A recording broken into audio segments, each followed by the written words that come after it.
Shalom. Selamat pagi Bapak, Ibu, dan saudara-saudari sekalian yang dikasihi Tuhan, yang saat ini sedang mengikuti ibadah secara live streaming melalui YouTube. Bapak Ibu, kami Majelis Jemaat GKI Wongso Dirjan mengucapkan selamat beribadah. Sebelum ibadah kita mulai, ada beberapa warta lisan yang perlu kami sampaikan. Yang pertama, dalam rangka penghayatan masa Prapaskah sampai dengan Paskah, Panitia Paskah Pentakosta 2021 GKI Wongso Dirjan akan membuatkan renungan Paskah dalam bentuk video yang akan dibagikan melalui WA Group maupun WA wilayah. Renungan Paskah akan dibagikan setiap hari Senin mulai tanggal 22 Februari tahun 2021 sampai dengan 29 Maret 2021. Mohon partisipasi bagi Bapak, Ibu, dan saudara semuanya.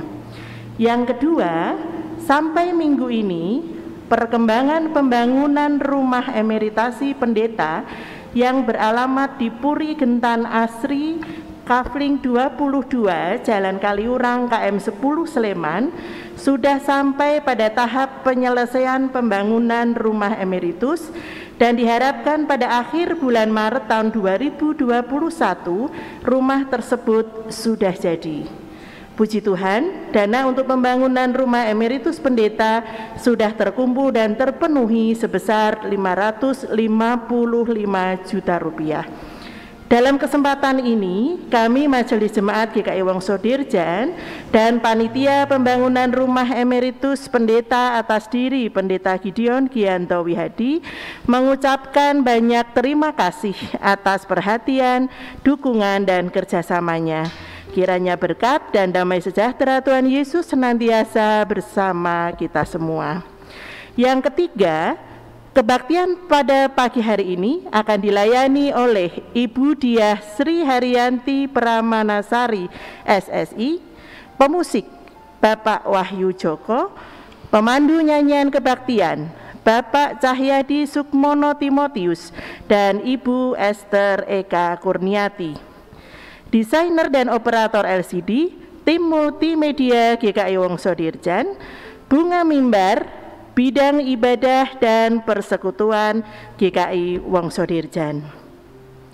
Demikianlah warta lisan yang dapat kami sampaikan. Terima kasih atas perhatiannya.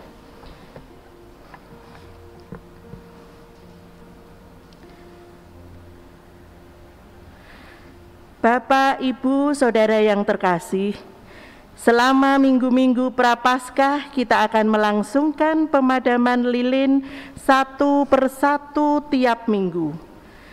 Tindakan simbolik ini pada hakikatnya memiliki makna reflektif.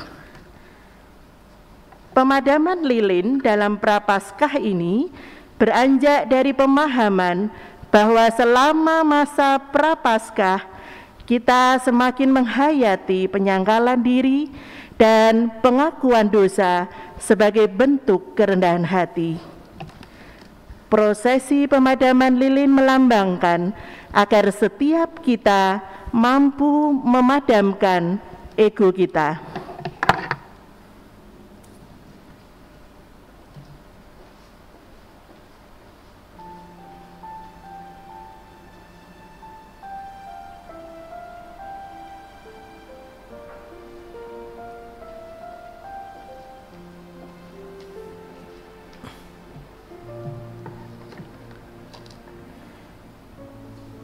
Bapak, Ibu, dan Saudara, saya undang untuk bangkit berdiri dan bersama-sama kita menyanyikan nyanyian pembukaan dari NKB 3 bait 1 dan 2.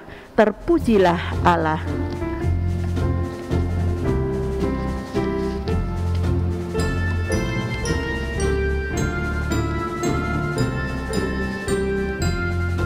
Terpujilah Allah, hikmatnya besar, begitu kasihnya untuk dunia teman, sehingga diberilah putranya kudus, mengangkat manusia serta menebus.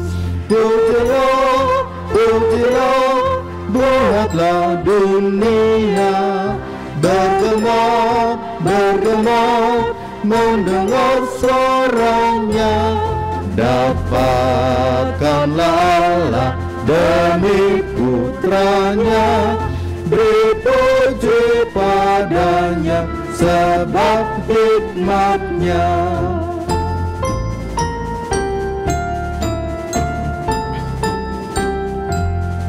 Dan darah anaknya lah yang menebus mereka yang yakinkan janji kudus. Dosanya betapapun juga kecil, dihapus olehnya, dibasuh bersih. Pujilah, pujilah, buatlah dunia bergelar, bergelar, mendengar suaranya. Dapatkanlah Allah dari putranya, beri puji padanya sebab hikmatnya.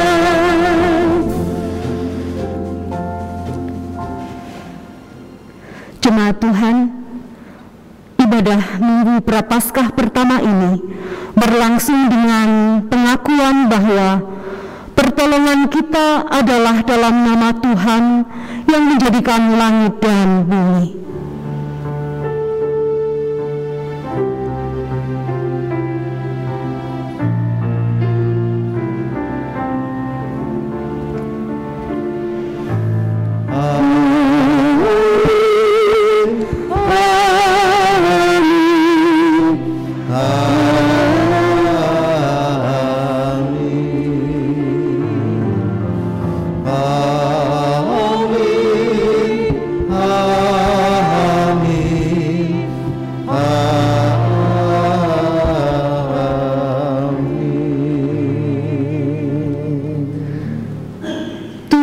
Beserta saudara dan beserta saudara juga. Jemaat dipersilahkan duduk. Shalom, selamat pagi Bapak, Ibu, Saudara yang beribadah di rumah masing-masing.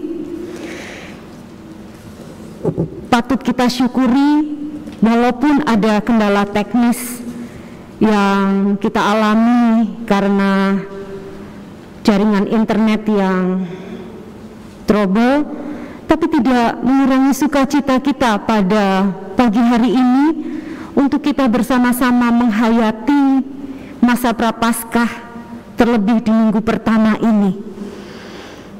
Jemaat Tuhan, tema ibadah kita saat ini adalah kasih setia Allah kepada ciptaannya. Kasih Allah senantiasa terwujud di sepanjang waktu, sekalipun manusia seringkali memilih untuk hidup tidak taat pada Allah, namun kasih-Nya tidak pernah terbatas. Mungkin dari antara Bapak Ibu Saudara tidak asing dengan kisah Nabi Nuh.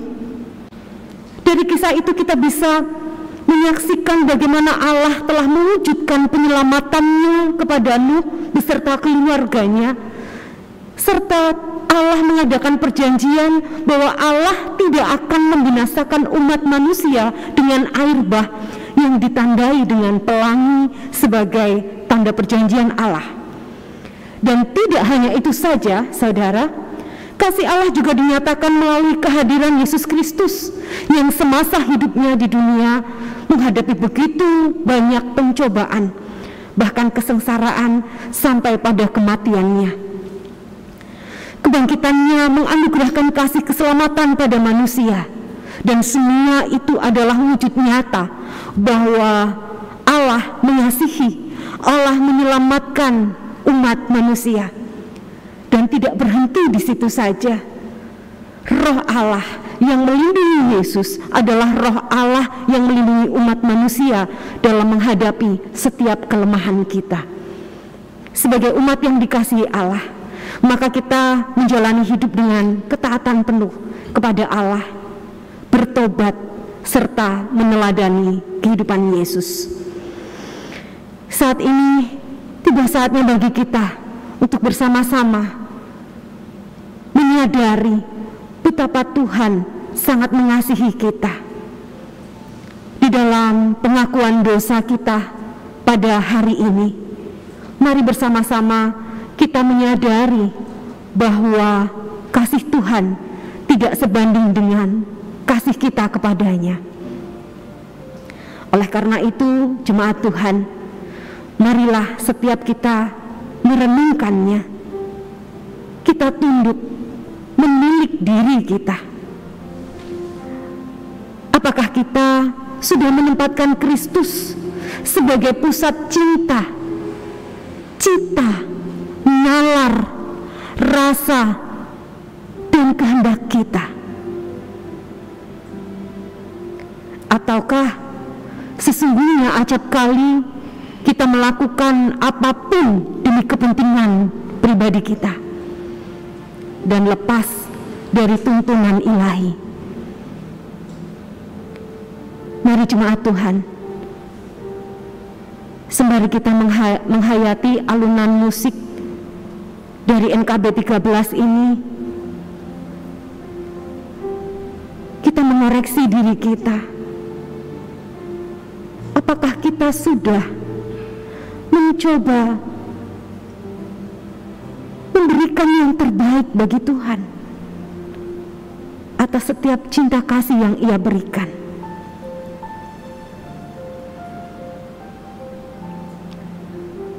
Saya akan memimpin di dalam doa pengakuan dosa, dan setelah itu Bapak Ibu Saudara bisa mendengarkan pujian yang disampaikan oleh PNK,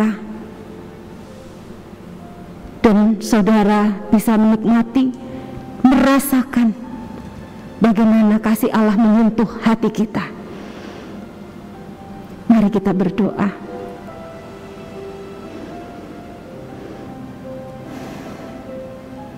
Tuhan, Engkau Allah yang begitu mengenal setiap kami pribadi lepas pribadi. Engkau Allah yang begitu tahu kedalaman isi hati kami. Engkau tahu apa yang kami pikirkan. Engkau tahu apa yang kami lakukan. Sekalipun kami mencoba menyelubungi tindakan kami dengan berbagai macam dalih, hanya Engkau Tuhan, pribadi yang tahu segalanya tentang kami.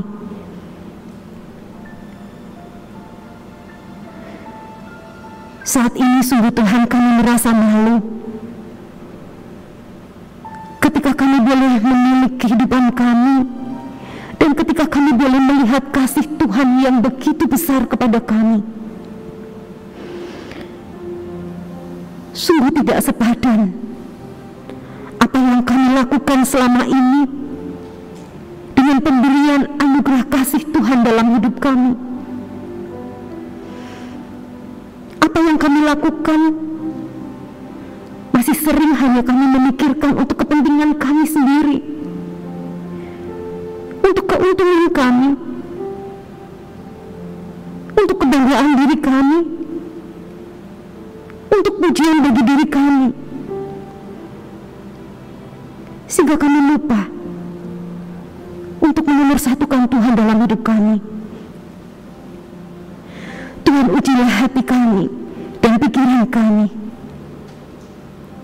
Kami telah berdosa di hadapan-Mu Tuhan. Mohon Kau berkenan menyucikan dan menjadikan setiap kami pribadi yang berkenan di hadapan Tuhan. Dengar seru doa penyesalan dan pengakuan dosa kami di dalam Kristus Yesus. Kami memohon ampun.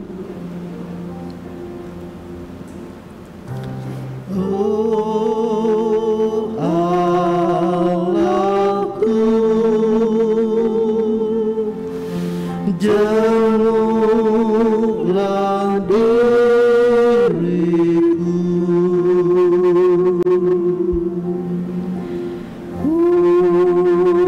Ujilah hati dan pikiranku.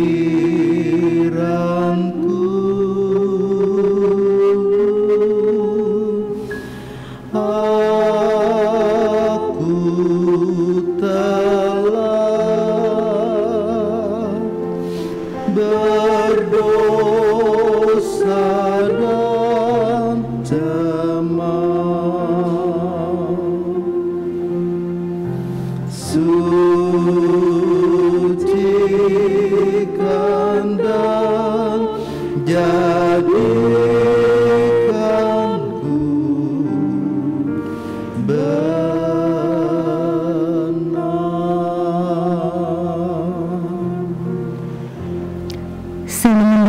jemaat untuk bangkit berdiri.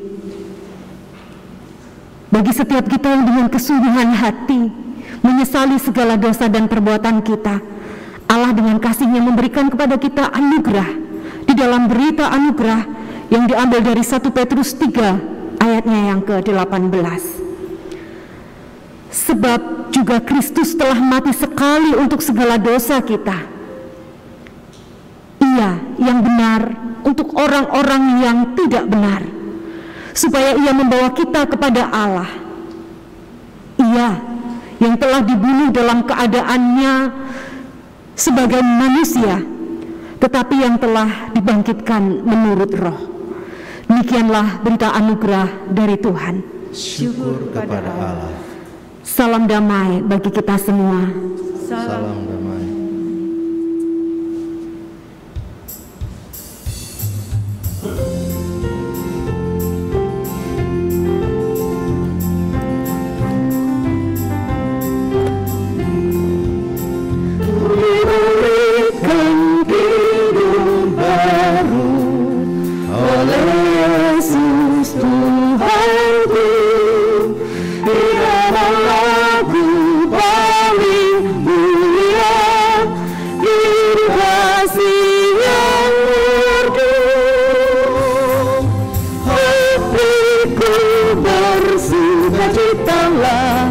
Bersukacitalah, bersukacitalah, hatiku bersukacitalah di dalam Yesus Tuhanku. Hatiku bersukacitalah, bersukacitalah, bersukacitalah, hatiku bersukacitalah di dalam Yesus Tuhanku. Silakan duduk. Mari bersama sebelum kita mendengar firman Tuhan, kita menghadap Tuhan di dalam doa. Mari kita berdoa. Sekalipun ada banyak kendala di dalam ibadah kami pagi hari ini, namun Tuhan, kami ingin tetap memiliki damai sejahtera-Mu. Kami ingin tetap menyimpan sukacita yang sesungguhnya sudah Tuhan beri kepada kami. Dan dalam sukacita ini, kami hendak menyambut kebenaran firman-Mu, Tuhan. Mari Bapa, Engkau nyatakan apa yang Engkau kehendaki dalam kehidupan kami. Biarlah pembacaan firman Tuhan yang saat ini hendak bersama-sama kami dengarkan, kami boleh semakin mengenal Allah kami, pribadi-Mu, kehendak-Mu, sehingga kami sungguh-sungguh mampu meladeni Engkau sebagai juru selamat kami. Mari Bapa, bersabdalah bagi setiap kami, karena kami hendak menerimanya dengan penuh sukacita. Di dalam Kristus Tuhan kami berdoa, bersyukur dan memohon. Amin. Jemaat terkasih, pembacaan Injil diambil dari Injil Tuhan Yesus Kristus menurut Markus pasal 1 ayat 9 sampai dengan ayatnya yang ke-15. Markus pasal 1 ayat 9 sampai dengan 15. Pada waktu itu datanglah Yesus dari Nazaret di tanah Galilea, dan ia dibaptis di Sungai Yordan oleh Yohanes. Pada saat ia keluar dari air, ia melihat langit terkoyak dan roh seperti burung merpati turun ke atasnya. Lalu terdengarlah suara dari sorga, "Engkaulah anakku yang kukasihi, kepadamulah aku berkenan." Segera sesudah itu roh memimpin dia ke padang gurun. Di padang gurun itu ia tinggal 40 hari lamanya, dicobai oleh iblis. Ia berada di sana di antara binatang-binatang liar dan malaikat-malaikat melayani dia. Sesudah Yohanes ditangkap, datanglah Yesus ke Galilea memberitakan Injil Allah. Katanya, "Waktunya telah genap, kerajaan Allah sudah dekat. Bertobatlah dan percayalah kepada Injil." Demikianlah Injil Tuhan Yesus Kristus. Yang berbahagia adalah setiap kita yang mendengar firman Allah, memeliharanya, terlebih berbahagia ketika kita dimampukan untuk melakukannya dalam kehidupan sehari-hari. Hosiana.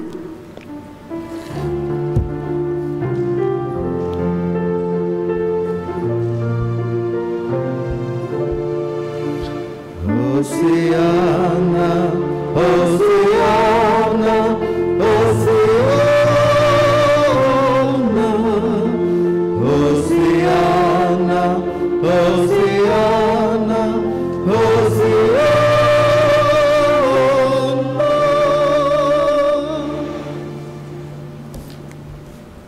Jemaat yang terkasih, terus terang semalam ketika saya mempersiapkan khotbah pada pagi hari ini, saya sedang mengimajinasikan sosok atau tokoh pewayangan. Tadi malam saya berpikir bahwa besok pagi saya akan sedikit mengajak Bapak Ibu lansia, karena biasanya yang kenal dengan atau yang gemar dengan tokoh pewayangan ini yang lansia, begitu ya. Jadi saya berpikir besok saya akan membuka khotbah saya dengan ilustrasi tentang tokoh wayang si Otot Kawat Balungesi gitu. Jadi ketika membaca Injil Markus ini, narasinya entah kenapa tiba-tiba terlintas dalam benak saya dengan kisah pewayangan yang pernah didongengkan bapak saya kepada saya. Ya, si Otot Kawat Balungesi. Bu Endang tahu ya Bu, siapa dia? Si Otot Kawat Balungesi itu tokoh pewayangan yang punya julukan seperti itu. Siapa Pak? Bukan Pak, bukan Bima. Bima itu bapaknya. Waduh.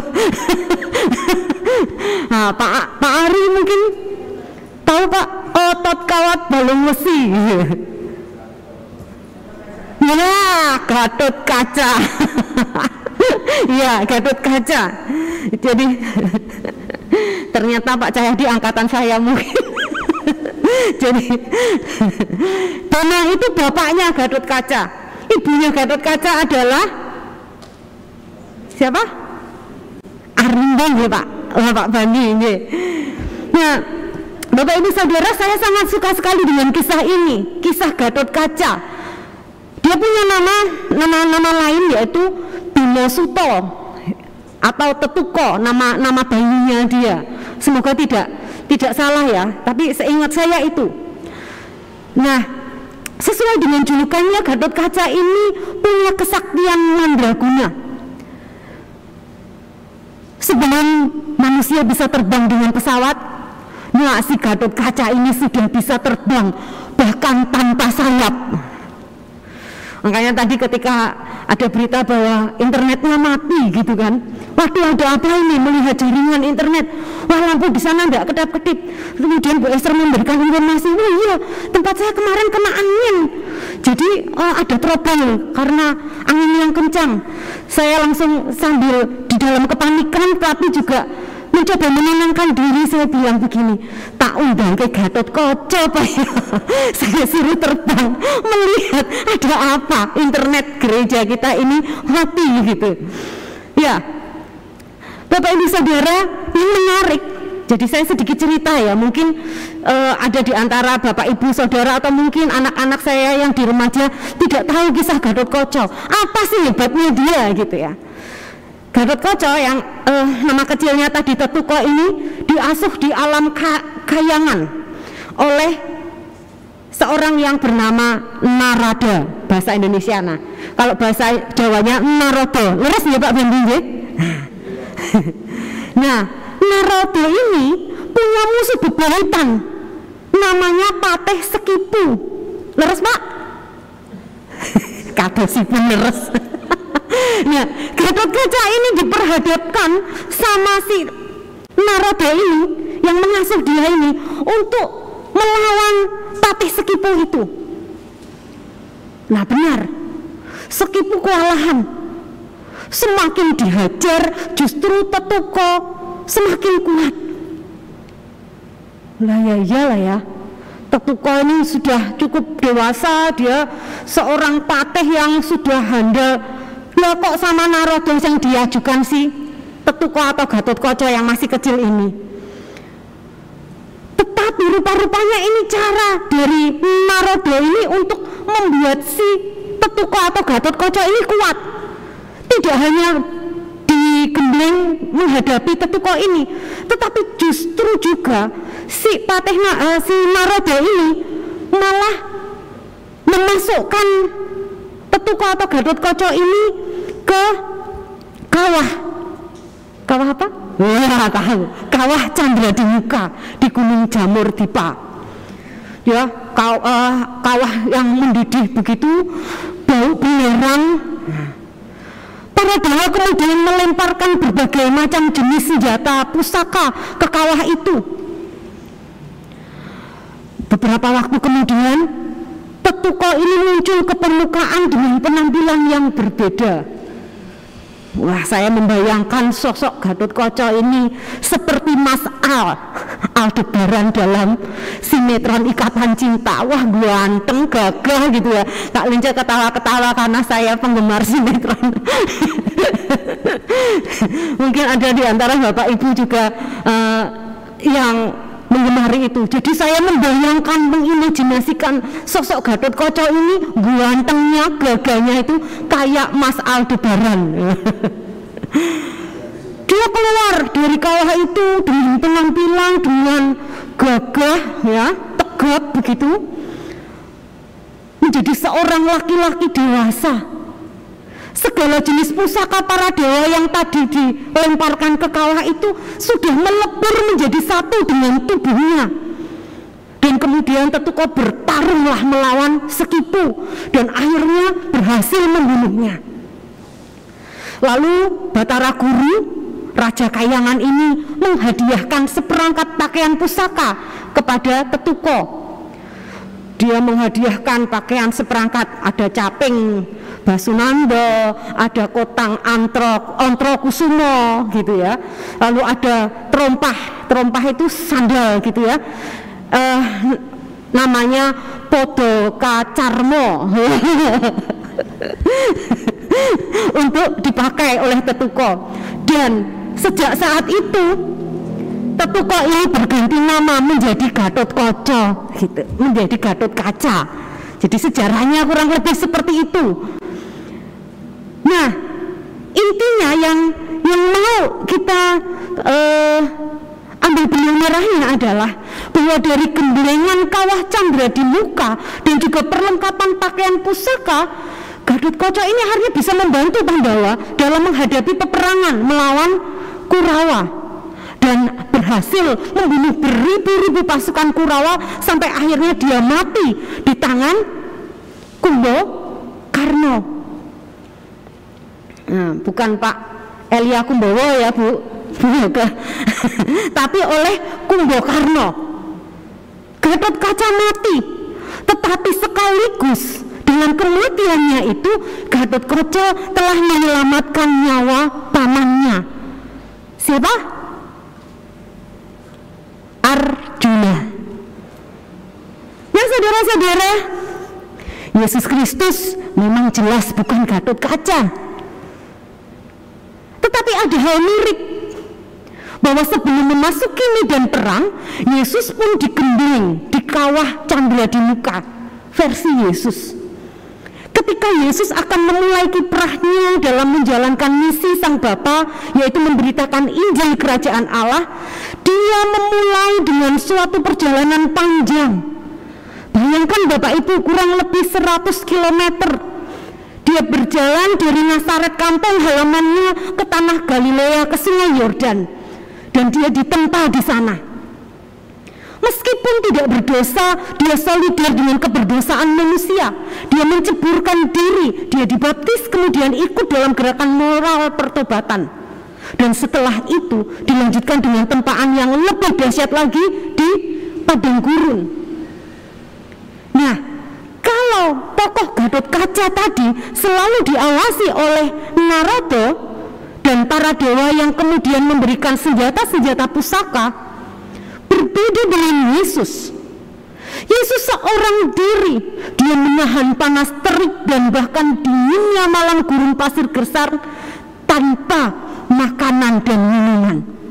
Di dalam kesaksian di bacaan Injil kita ayat 13b, Bapak Ibu Saudara bisa membaca di sana. Ia berada di sana di antara binatang-binatang liar. Jadi Bapak Ibu Saudara, padang gurun ini menggambarkan ketandusan, menggambarkan godaan, pencobaan, kesulitan, bahaya, bahkan kejahatan. Semua tumpuk banyak ada di padang gurun itu. Dan benar, sebelum memasuki padang gurun, dalam baptisannya ada sebuah pengakuan dan juga penegasan dari Yang Maha Tinggi. Dalam bacaan Markus ini tadi, kalau Injil Markus memberikan kesaksian cukup singkat, tetapi Bapak Ibu, yang singkat ini memberikan makna yang dalam. Karena pengakuan dan penegasan ini menjadi sebuah persiapan yang pertama, bahkan yang utama. Penegasan bahwa Yesus adalah anak Allah dan kemudian dia diutus untuk memberitakan kabar keselamatan kepada dunia. Di mana pengakuan dan penegasan bahwa Yesus anak Allah ini tidak membebaskan dirinya bebas dari gemblengan dan bahkan dari tempaan yang maha dahsyat. Jadi bukan semata-mata karena dia anak Allah, wah ya wajar lah anak Allah, dia bisa digembleng di padang gurun, kawah Candra di Muka, versinya Yesus. Tidak seperti itu. Tidak semata-mata kemudian dia menjadi kebal. Pencobaan ini juga menunjukkan bahwa jalan yang ditempuh oleh Yesus dalam memberitakan Injil bukanlah jalan yang mudah. Tetapi saudara, justru semakin tidak mudahnya jalan yang akan ditempuh seseorang, maka semakin serius bukan dia mempersiapkan segala sesuatunya yang harus dia siapkan ketika sebelum dia melakukan perjalanan itu. Ketika kita akan mengadakan perjalanan jauh, misalnya, kita tahu di sana ada tantangan berat, medannya berat, rintangannya besar, resikonya besar. Tentunya persiapan yang kita lakukan kan pasti berbeda dengan ketika kita akan berangkat ke kantor, ke sekolah. Nah, pemberitaan Injil jelas bukan masalah sepele, bukan main-main, maka persiapannya juga tidak bisa asal-asalan. Yesus akan menemukan berbagai macam kesulitan dalam tugas yang harus dia emban. Dan hal menarik dari semua persiapan berat yang dijalani oleh Yesus adalah di mana persiapan itu sendiri sudah menjadi sebuah pemberitaan kabar sukacita. Lah kok bisa? Kok bisa menjadi kabar sukacita toh? Ya jelas. Karena ketika kita melihat kesaksian Alkitab, bagaimana Yesus mampu melalui pencobaan di padang gurun itu menandakan bahwa kuasa iblis sudah dikalahkan. Saudara, setiap keberhasilan tentu harus melalui proses yang tidak mudah. Ada tempaan di situ, ada gembelengan. Semakin berat gembelengan yang diterima seseorang, maka akan semakin kuat dia menghadapi berbagai macam tantangan kehidupan. Sebagai contoh misalnya kita yang sebagai orang tua, bagaimana kita mendidik anak-anak kita, bagaimana kita menempa anak-anak kita, bagaimana kita harus mengajarkan mereka tentang kedisiplinan, bagaimana kita harus mengajarkan kepada mereka untuk membiasakan hal-hal yang baik dan benar. Oleh karena kita tidak ingin anak-anak kita ini menjadi pecundang, bukan? Kita mengharapkan anak-anak kita berhasil, bukan dalam sekedar hidup supaya kelak kamu jadi orang sukses, kamu bisa mengumpulkan materi sebanyak-banyaknya. Bukan berhenti di situ, tetapi kita sedang membentuk sebuah karakter dan juga spiritualitasnya. Nah, belajar dari kisah Yesus dicobai di padang gurun, maka tidak mustahil setiap orang yang percaya tidak terlepas dari pencobaan itu. Bahkan bisa jadi pencobaan yang Tuhan izinkan akan lebih berat daripada orang lain. Nah, kalau itu terjadi pada kita, bagaimana kita bisa menghadapinya? Saudara, tidak ada jalan lain kecuali kita belajar dari apa yang Yesus lakukan. Saudara, kita bisa melihat hubungan Yesus dengan Bapaknya. Hubungan Yesus dengan Sang Bapa ini begitu intim, sangat dekat, bukan hanya hubungan yang simbolik. Baptisan yang diterima oleh Yesus jelas bukanlah hanya sekedar simbol, karena setelah baptisannya ternyata dia mengalami pemurnian di padang gurun. Kita dapat menghadapi berbagai macam pencobaan bukan hanya dengan kiasan simbolik. Itu tidak cukup. Baptisan jelas adalah tindakan simbolik. Pada dirinya, baptisan itu tidak mengandung kekuatan apapun, hanya sebuah tindakan jasmani.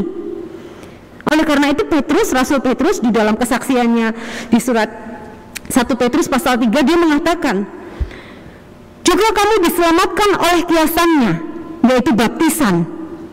Maksudnya bukan untuk membersihkan kenajisan jasmani, melainkan untuk memohonkan hati nurani yang baik kepada Allah oleh kebangkitan Yesus Kristus. Jadi saudara, baptisan yang kita terima juga adalah tindakan simbolik. Namun baptisan itu seharusnya membuat kita memiliki dorongan yang kuat dalam diri kita untuk memunculkan sebuah tekad untuk memurnikan hati kita di hadapan Allah, sehingga kita bisa semakin dekat, semakin bergantung kepada Allah. Dan mungkin hari ini ada di antara Bapak Ibu Saudara yang bertanya, nah, setelah saya ikut Yesus, saya dibaptis dalam nama Bapa, Anak, dan Roh Kudus, tapi apa yang terjadi dengan hidup saya? Masalah tidak kunjung reda, persoalan demi persoalan hidup datang bertubi-tubi. Beban yang saya rasakan begitu berat dan menyesakkan dada. Ya, jangan-jangan Allah lupa terhadap janjinya. Apakah benar Bapak Ibu Saudara, Allah lupa dengan janjinya terhadap kita yang saat ini tengah bergumul dengan pergumulan hidup kita? Saudara, saya mengingatkan dalam ibadah kita saat ini bahwa Allah tidak pernah lupa terhadap janjinya. Jadi jangan mudah menyerah. Pandanglah dari sisi positif bahwa setiap pergumulan dan pencobaan yang tampaknya begitu berat itu pertanda bahwa Tuhan tidak main-main dengan rencananya dalam hidup Anda. Ada rancangan yang besar yang sedang dirajut Allah bagi Anda. Bisa jadi melalui Anda Tuhan berencana agar Injilnya ini tersentuh oleh banyak orang, di mana orang-orang di sekitar Anda yang melihat bagaimana Anda berjuang dengan kehidupan Anda, melihat bahwa ada tangan kuasa Allah yang begitu besar, yang memampukan Anda kuat menghadapi persoalan kehidupan itu, sehingga orang bisa melihat, orang menjadi yakin dan percaya bahwa sejak semula kuasa iblis itu sudah dikalahkan. Hanya sekarang, saudara, fokuslah pada Tuhan. Pasti Dia akan bertindak dan tidak membiarkan kita dicobai melampaui kekuatan kita. Setelah selesai itu semua, maka kita akan melihat pelangi yang indah seperti pelangi yang dilihat oleh Nabi Nuh dan keluarganya. Melihat busur membentang berwarna-warni sangat indah setelah air bah usai.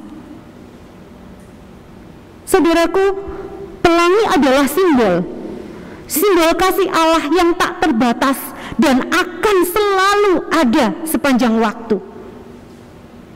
Dan itulah Allah yang setia. Itulah pengharapan kita. Penderitaan adalah keniscayaan.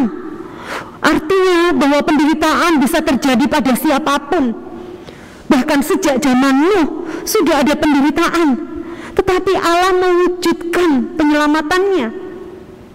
Pengorbanan Yesus, penderitaannya, kesengsaraannya, bahkan kematiannya itu adalah wujud nyata bahwa Allah mengasihi dan menyelamatkan kita.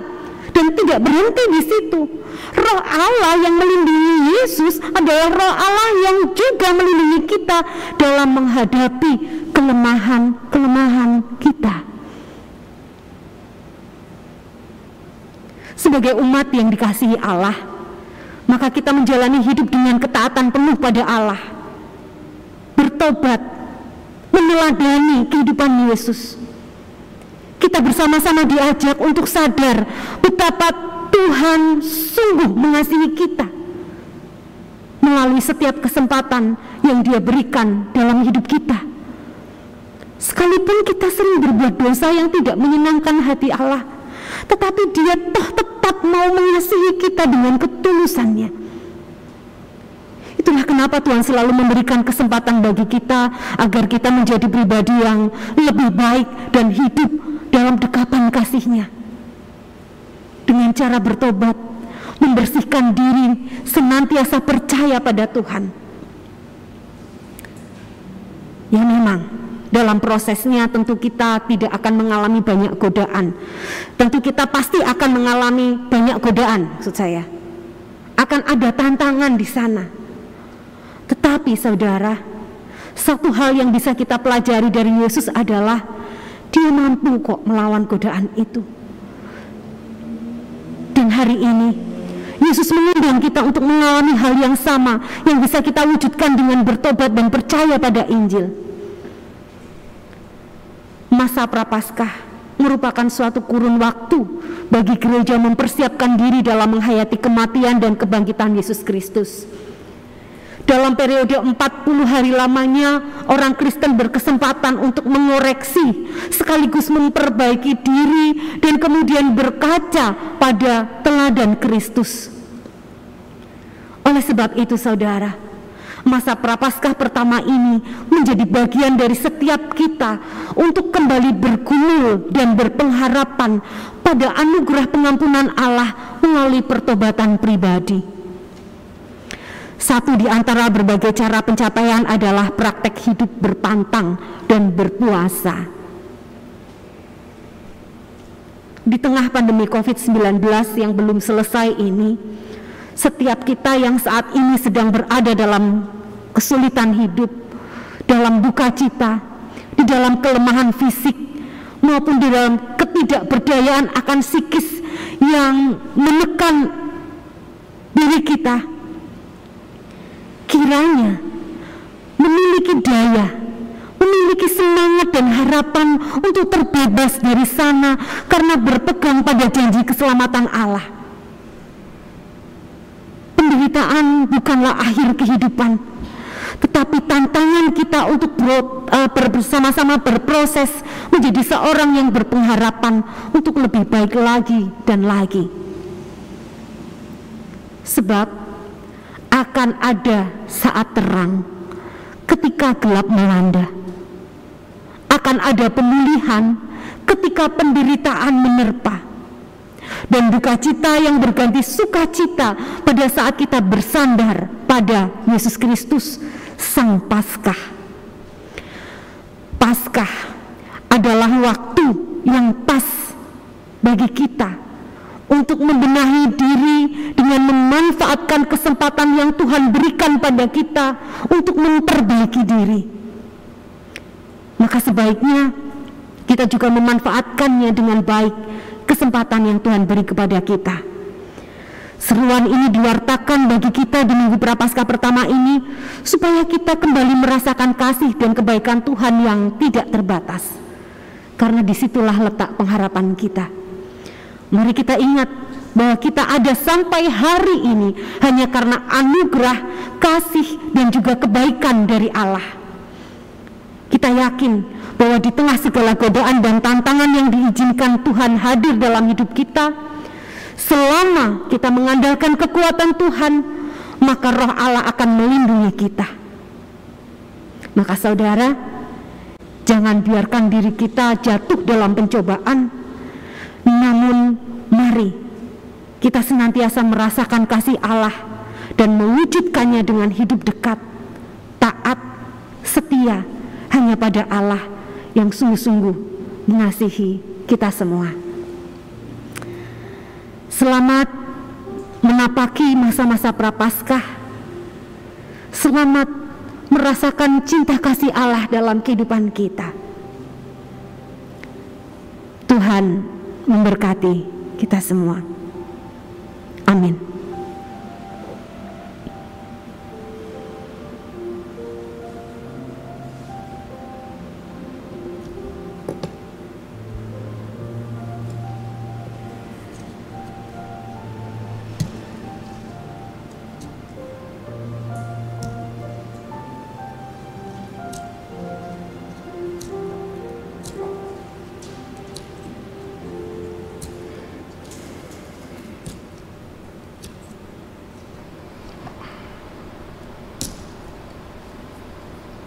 Bapak, Ibu, dan saudara-saudari yang saya undang untuk bangkit berdiri. Marilah kita bersama dengan umat Allah di masa lalu, masa kini, dan masa depan mengingat pengakuan pada baptisan kita menurut pengakuan iman rasuli. Aku percaya kepada Allah, Bapa yang Maha Kuasa, Khalik langit dan bumi, dan kepada Yesus Kristus, Anaknya yang tunggal, Tuhan kita, yang dikandung dari Roh Kudus, lahir dari anak darah Maria, yang menderita sengsara di bawah pemerintahan Pontius Pilatus, disalibkan, mati dan dikuburkan, turun ke dalam kerajaan maut. Pada hari yang ketiga, bangkit pula dari antara orang mati, naik ke surga, duduk di sebelah kanan Allah, Bapa yang Maha Kuasa. Dan dari sana Ia akan datang untuk menghakimi orang yang hidup dan yang mati. Aku percaya pada Roh Kudus, gereja yang kudus dan am, persekutuan orang kudus, pengampunan dosa, kebangkitan orang mati, dan hidup yang kekal. Amin. Jemaat dipersilakan duduk kembali. Mari jemaat kita bersama-sama tunduk di dalam doa syafaat. Mari kita berdoa.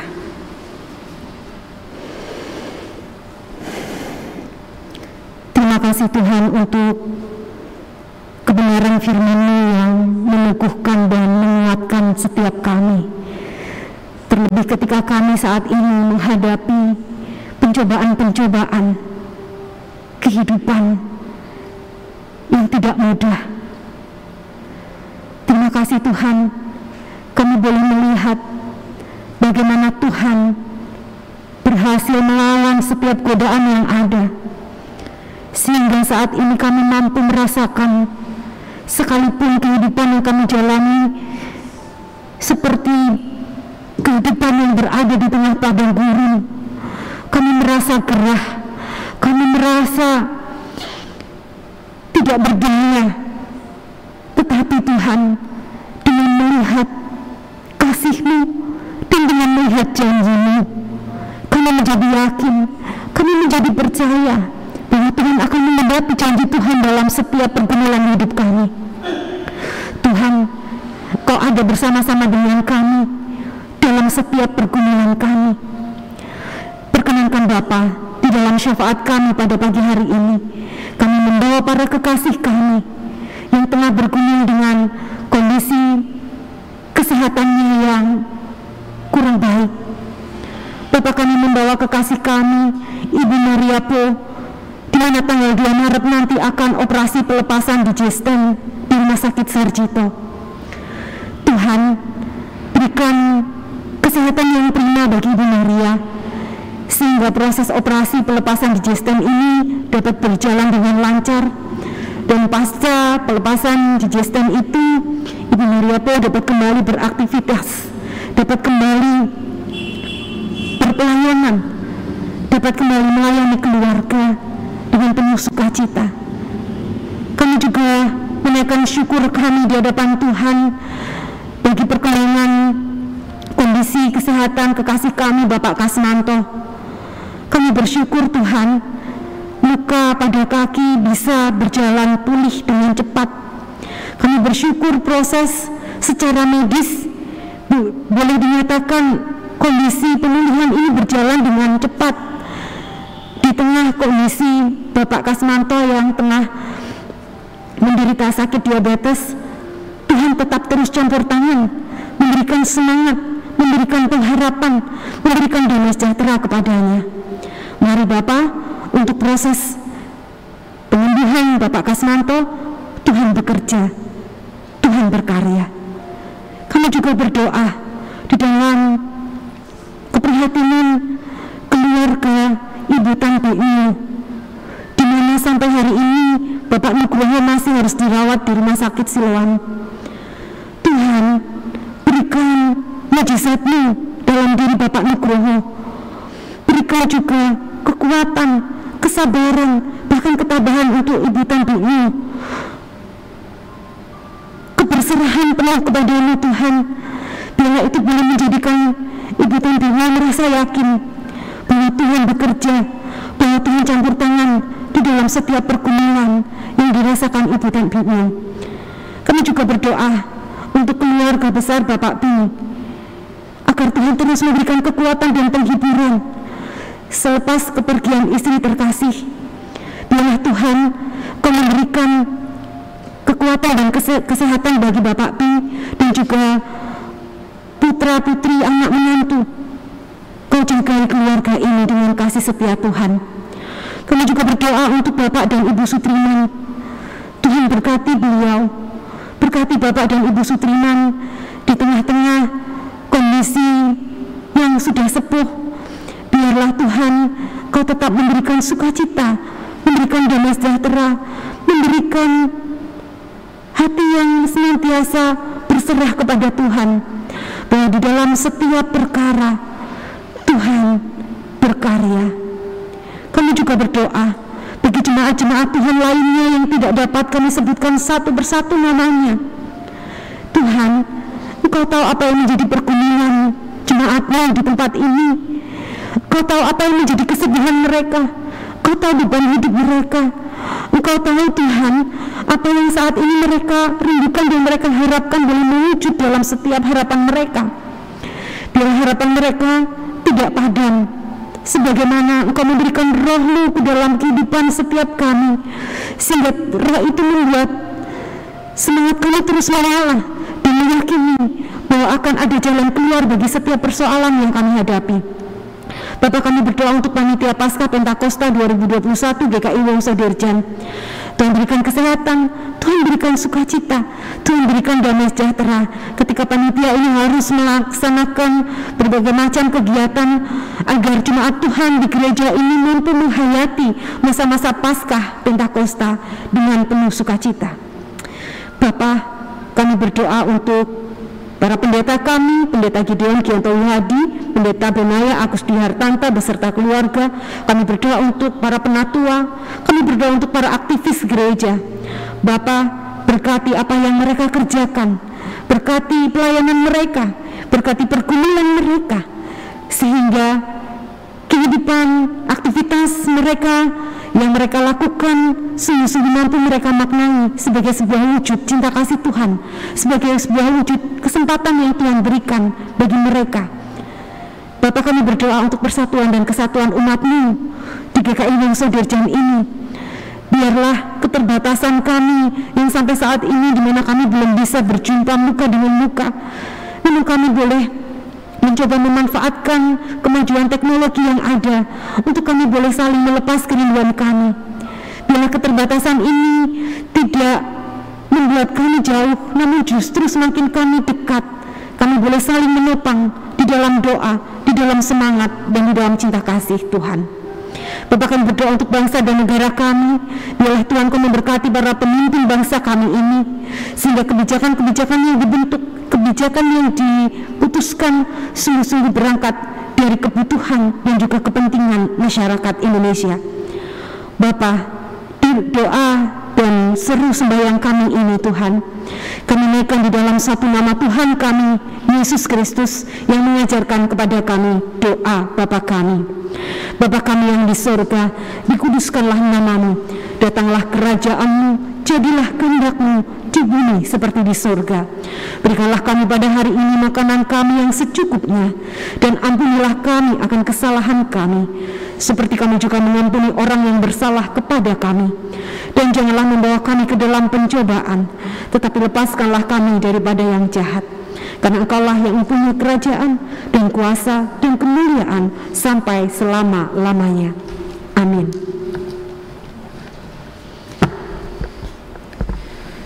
Jemaat sekalian, kiranya persembahan yang sudah atau yang akan kita berikan adalah ungkapan rasa syukur kita dan merupakan tanggapan kita terhadap firman Tuhan yang diambil dari Mazmur 136 ayat 26 yang berbunyi demikian. Bersyukurlah kepada Allah semesta langit, bahwasannya untuk selama-lamanya kasih setianya. Persembahan dapat ditransfer ke rekening GKI Wongso Dirjan melalui Bank BNI, BCA, dan aplikasi OVO sesuai yang sudah ditayangkan di layar monitor atau HP Bapak Ibu Saudara. Atau dapat juga dikumpulkan ke masing-masing pengurus wilayah atau ke kantor gereja setiap hari jam kerja. Mari Bapak, Ibu, dan saudara-saudara sekalian, saya undang untuk bangkit berdiri dan berdoa. Mari kita berdoa. Hanya kepadamu lah kami patut dan layak untuk bersyukur, karena begitu besar kasih Tuhan terhadap kehidupan dan hidup kami pribadi lepas pribadi. Dengan berkat rezeki dan kesehatan yang Tuhan telah limpahkan dalam hidup kami, pada pagi hari ini kami dapat mengaturkan sebagian dari berkat-berkat yang Tuhan telah berikan kepada kami melalui persembahan kami pada pagi hari ini. Biarlah dengan berkat-berkat ini Tuhan sucikan dan Tuhan pakai untuk kemuliaan nama Tuhan saja. Apabila di dalam kami mengaturkan persembahan terhadap dosa dan kesalahan, kiranya Tuhan ampuni. Hanya di dalam nama Tuhan kami Yesus Kristus, Juru Selamat kami yang sejati, kami berdoa. Terima kasih Bapak. Amin.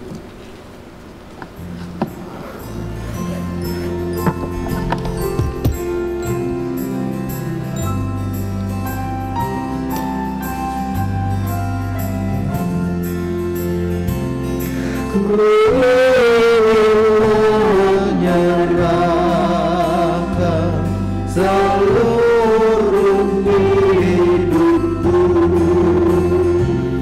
sekalipun tak layak kepada Tuhanku. Tubuhmu kau ingin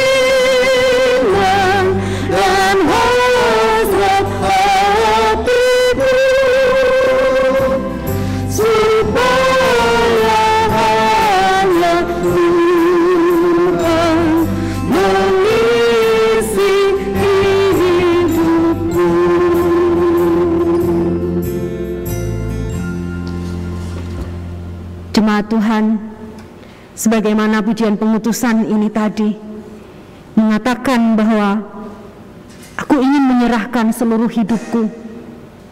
Mari jadikan itu menjadi sebuah tekad bagi setiap kita. Kita serahkan hidup kita, kita serahkan setiap beban pergumulan kita kepada Tuhan, supaya hanya Tuhan yang mengisi kehidupan kita. Sekarang arahkanlah hatimu kepada Tuhan. Kami mengerahkan hati kami kepada Tuhan. Jadilah saksi Kristus. Syukur kepada Allah, Terpujilah Tuhan. kini dan selamanya.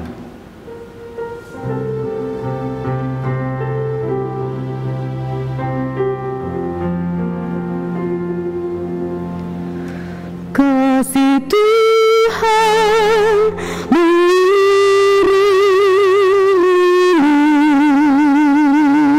mengiringimu dan sayapnya melindungimu.